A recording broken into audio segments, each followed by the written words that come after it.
നേതാക്കന്മാരെ, മാതാപിതാക്കളെ, സഹോദരങ്ങളെ,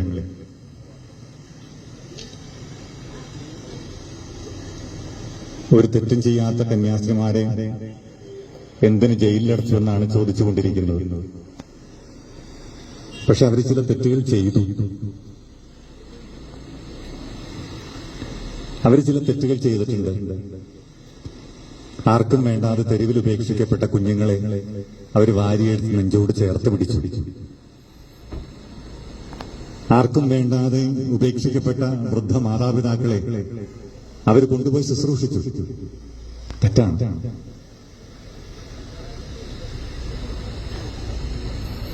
ഒരു ചികിത്സയും കിട്ടാതെ നടന്നവരെയൊക്കെ അവർക്ക് ആരോഗ്യം വീണ്ടെടുക്കാൻ അവർ സഹായിച്ചു. തെറ്റാണ്.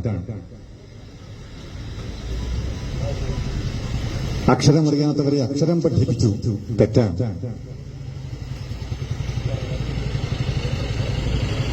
ജീവിതത്തെ എങ്ങനെ നേരിടണമെന്ന് അറിയാത്തവരെ ജീവിതത്തെ നേരിടേണ്ടത് എങ്ങനെയാണെന്നവരെ പഠിപ്പിച്ചു. തെറ്റാണ്.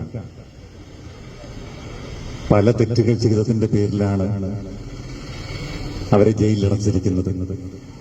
ഞാൻ ഈ പറഞ്ഞതെല്ലാം തെറ്റാണെങ്കിൽ അവർ തെറ്റുകൾ ചെയ്തു. അത് തെറ്റാണോ എന്നതാണ് ചോദ്യം.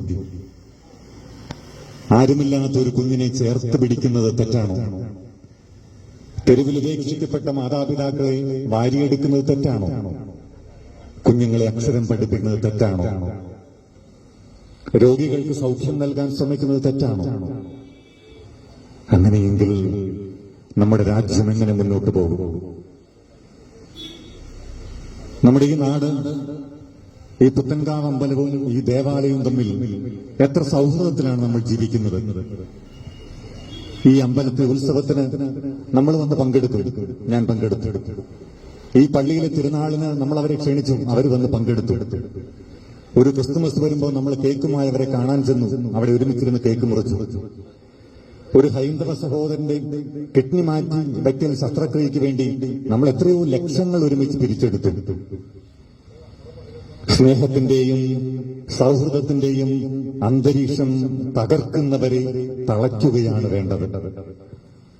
സ്നേഹത്തിന്റെയും സൗഹൃദത്തിന്റെയും അന്തരീക്ഷം തകർക്കാൻ ശ്രമിക്കുന്ന ആരായാലും അവരെ തളയ്ക്കണം. അതിനാരും ചൂട്ടുപിടിക്കരുത്.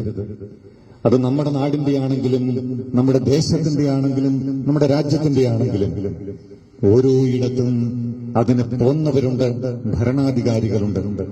അവരുടെ ഉത്തരവാദിത്തമാണത്. അവർ നമ്മുടെ ഭരണഘടനയിൽ തൊട്ടെടുത്ത പ്രതിജ്ഞയാണത്.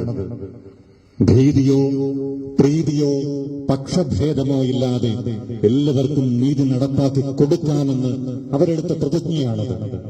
ആ പ്രതിജ്ഞ പാലിക്കപ്പെടണം. എല്ലാവരും ജീവിക്കട്ടെ സൗഹൃദത്തിൽ, സന്തോഷത്തിൽ, സമാധാനത്തിൽ. അതല്ലേ നമ്മുടെ നാടിന് വേണ്ടത്. അതല്ലേ ഐശ്വര്യം.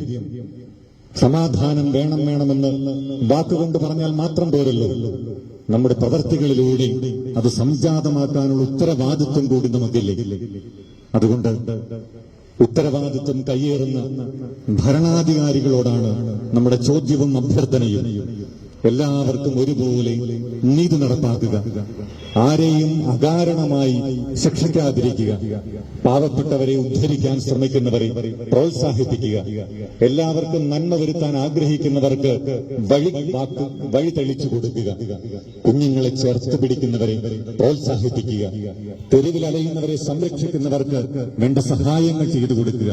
അങ്ങനെ ഗാന്ധിജി വിഭാവനം കണ്ട ഒരു നല്ല ഭാരതം, എല്ലാവർക്കും ഇടമുള്ള ഭാരതം, എല്ലാവർക്കും അഭിപ്രായ സ്വാതന്ത്ര്യമുള്ള ഭാരതം, എല്ലാവരും സ്നേഹത്തിലും സമാധാനത്തിലും കഴിയുന്ന ഭാരതം, അത് പടുത്തുയർത്തുക എന്നതാണ് ഓരോ ഭരണാധികാരിയുടെയും ഉത്തരവാദിത്വം.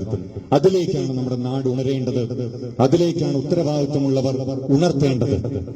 അതിന് വിഘാതമുണ്ടാക്കുന്നവരെ തളയ്ക്കാനും തിരുത്താനും കെൽപ്പ് ഭരണം കൈയാളുന്നവർക്കുണ്ടാകണം എന്ന അഭ്യർത്ഥനയോടെ, ആവശ്യത്തോടെ, ഞങ്ങളുടെ സങ്കടങ്ങൾ നിങ്ങൾ തിരിച്ചറിയണമെന്ന അഭ്യർത്ഥനയോടെ എന്റെ വാക്കു ചുരുക്കുന്നു. നീതി പ്രതീക്ഷിക്കുന്നു. സത്യം വിജയിക്കട്ടെ.